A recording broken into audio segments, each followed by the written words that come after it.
Ma che è successo? Ma che è successo? Ma che gol ha fatto Victor Osimhen? Allora, partendo dal presupposto che i romanisti non si sentono più, ok? Non si sentono più. Il che mi sorprende in 60.000 a prendere il pisello oggi, in 60.000. Allora, io ce l'ho tanto con i romanisti per la presunzione e per l'odio che hanno verso Napoli e per il fatto che si sono presi un cazzone oggi grosso così da Victor Osimhen e godo come un porco. E poi voglio dire una cosa. Alla classe arbitrale italiana. Allora, a me va benissimo che quello di oggi non sia rigore, ok? Mi va benissimo, perché come lo intendo io il calcio, quello non è calcio di rigore. Ma, ieri sono andato anche in live da Simone, da Sequolf, ho detto, guarda Simone, parlando del rigore di ieri dell'Inter, andate a recuperare, ho detto, secondo me il rigore ci sta, perché evidentemente, da quello che è uscito fuori, per regolamento, se il portiere prende prima il pallone e poi frana sul giocatore e la palla è ancora in gioco, è calcio di rigore. Allora, mi spiegate perché quello di ieri era calcio di rigore e quello di oggi no? Perché poi mi rode il culo? Perché poi mi girano i coglioni? Perché voglio capire perché non è stata data la stessa attenzione a una squadra e a un'altra. Stop. Poi la presa, l'angolata di più, l'ha presa di più con la mano. Allora come facciamo a dire l'ha presa con mezza mano, con solo 2 dita oppure con un dito solo?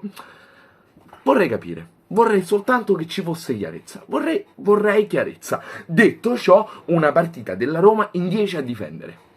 Più il portiere. In 10 a difendere più il portiere.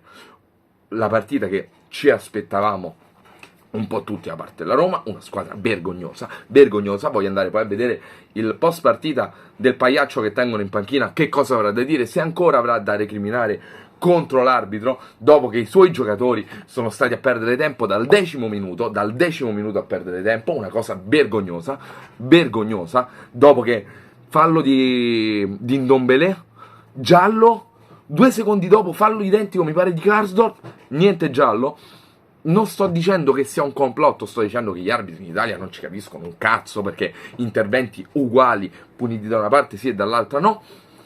Allora, ci aspettavamo questa partita, non mi aspettavo questo gol da Victor Osimhen, ha fatto una cosa... Ma che ha fatto? Che ha fatto Victor? Che ha fatto? Che gol ha fatto? Che gol ha fatto? Che gol ha fatto? E i romanisti tutti esaltati. Quest'anno, io ho sentito tutti i colori, scudetto. C'è chi già prenotava il biglietto per la finale di Europa League. Grandi, in casa vostra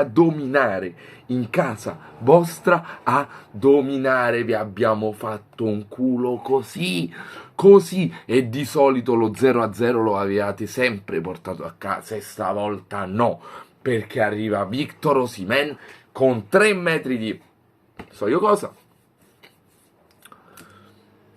e fa godere tutti, dal primo all'ultimo, 60.000 persone a casa con la coda tra le gambe.